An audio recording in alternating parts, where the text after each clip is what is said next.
নিজের জমির জাল নথিপত্র বানিয়ে জমি বিক্রির অভিযোগে সুমেনত্র গুপ্তা নামে এক ব্যক্তিকে গ্রেফতার করল ইসলামপুর থানার পুলিশ। অভিযুক্ত সুমেনত্র গুপ্তা এর আগেও একাধিক অপরাধে দোষী সাব্যস্ত আসামি। শুধু তাই নয়, তেহার জেলও খেটেছেন এই অভিযুক্ত। জানা গিয়েছে, অভিযুক্ত সুমেনত্র গুপ্তা নামে ওই ব্যক্তি কলেজ মোড়ে তার নিজের একটি জমির জাল নথিপত্র বানিয়ে গুয়াহাটির বাসিন্দা ডক্টর নাগমা খান নামে মহিলার কাছে ৫৬ লক্ষ টাকা দিয়ে বিক্রি করেছিলেন বলে অভিযোগ। পরবর্তীতে জানতে পারেন সেই জমিতে অভিযুক্ত জমির মালিক ব্যাংক থেকে লোন নিয়েছেন। এরপর নাগমা খান কলকাতা হাইকোর্টে অভিযুক্তের বিরুদ্ধে মামলা দায়ের করেন। কলকাতা হাইকোর্টের হস্তক্ষেপে অভিযুক্ত সুমেনত্র গুপ্তাকে গ্রেফতার করে ইসলামপুর থানার পুলিশ। বৃহস্পতিবার অভিযুক্তকে ইসলামপুর মহকুমা আদালতে তোলা হলে অভিযুক্তকে ৭ দিনের পুলিশি হেফাজতের নির্দেশ দেয় ইসলামপুর মহকুমা আদালত। অভিযুক্ত সুমেনত্র গুপ্তার আরও একাধিক মামলায় অভিযুক্ত রয়েছেন, এমনকি তেহার জেলও খেটেছেন অভিযুক্ত। বাইট সঞ্জয় ভাওয়াল, ইসলামপুর মহকুমা আদালতে সরকারি আইনজীবী। দেখুন, আজকে একটা কেস অ্যাকিউজড সুমন্ত গুপ্তা নামে একজনকে ফরওয়ার্ড করা হয়েছে। তার বিরুদ্ধে যেটা কেসটা স্টার্ট হয়েছে, ডক্টর নাগমা খান যিনি অভিযোগটা করেছেন, সেই পরিপ্রেক্ষিতে ভারতীয় দণ্ডবিধি ৪৬৭, ৪২০, ৪০৬ ইত্যাদি সেকশন দিয়ে কেসটা শুরু হয়েছে। এই কেসে যে বাদী ডক্টর নাগমা খানের, ওনার অভিযোগ ছিল যে এই অ্যাকিউজডের একটা প্রপার্টি ছিল হোমস্টেড ল্যান্ড, যে প্রপার্টিটা চোপড়াঝাড় মৌজা অধীন RS প্লট নম্বর ৩৭৫-এ ছিল।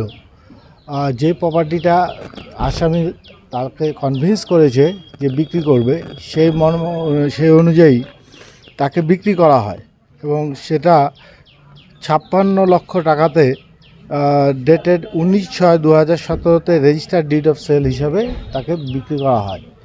কিন্তু পরবর্তীতে বাদী অর্থাৎ ডিফেক্টো কমপ্লেন্ট ২০২১ সালে জানতে পারে যে যেই জমিটা তাকে বিক্রি করা হয়েছে, তাকে বিক্রি করার আগেই সেটা তিনি ব্যাংক অফ ইন্ডিয়াতে জমা করে, তার ডিডস ইত্যাদি জমা করে সেখান থেকে মর্টগেজ লোন নিয়েছে।